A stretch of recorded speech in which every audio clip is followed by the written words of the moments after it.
बावली का राज चैप्टर 4 लोटे का वार।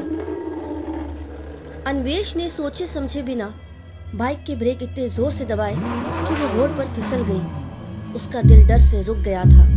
उसकी आंखें उस गीली लंबी परछाई पर टिकी हुई थी जिसके अंदर से वो दो सफेद शैतानी आंखें उसे घूर रही थी।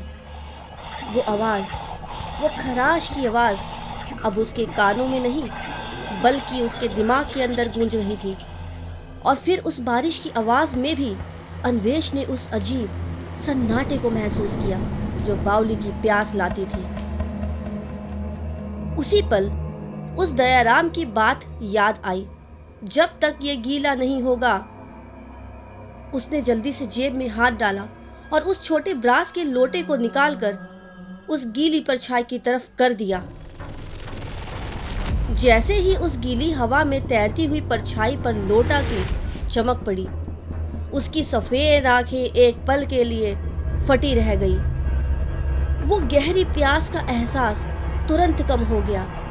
एंटिटी वहां एक पल के लिए ठिठक गई। वो गीला नहीं है, अन्वेष ने अपनी आप से कहा। उसकी आवाज बारिश में डूब गई। उसने बाइक को हल्के से राइट साइड में घुमाया। उसका प्लान था वापस गांव के अंदर जाना, शायद दयाराम के पास। पर वो एंटिटी तो रुकी नहीं थी, जैसे उसके पास कोई फिजिकल बॉडी नहीं थी। वो बस आगे सरकती चली गई, रोड को और ज्यादा गीला करती हुई। अन्वेष को घेरने की कोशिश कर रही थी। अन्वेष ने देखा रोड के किनारे एक छोटी कच्ची पगडंडी थी, घास और मिट्टी से भरी हुई, जो इस तेज बारिश में लप लप हो गई थी। यही उसका आखिरी रास्ता था।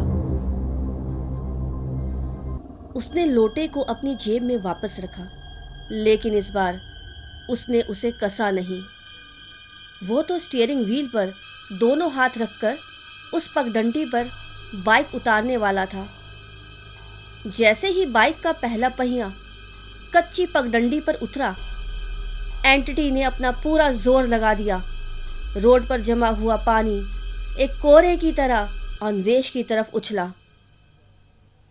नहीं, अन्वेष चीखा। वो पानी का कोरा सीधा उसकी जेब पर लगा जहां लोटा रखा था। एक तेज छन की आवाज आई। वो लोटा अब गीला हो गया था। अब बाइक कच्चे रास्ते पर मचल रही थी। अन्वेष ने पीछे पलटकर नहीं देखा, पर उसे वो गीली प्यास का एहसास दोबारा होने लगा था, और भी ज्यादा जोर से। वो पगडंडी उसे एक छोटे से टूटे हुए मंदिर के पास ले आई। मंदिर की पुरानी दीवारों पर काई चढ़ी हुई थी। बाइक को वहीं टिकाकर अन्वेष ने लोटा निकाला। वो गीला था और उसकी चमक धीमे पड़ चुकी थी। अब क्या दयाराम? उसने कांपते हुए कहा।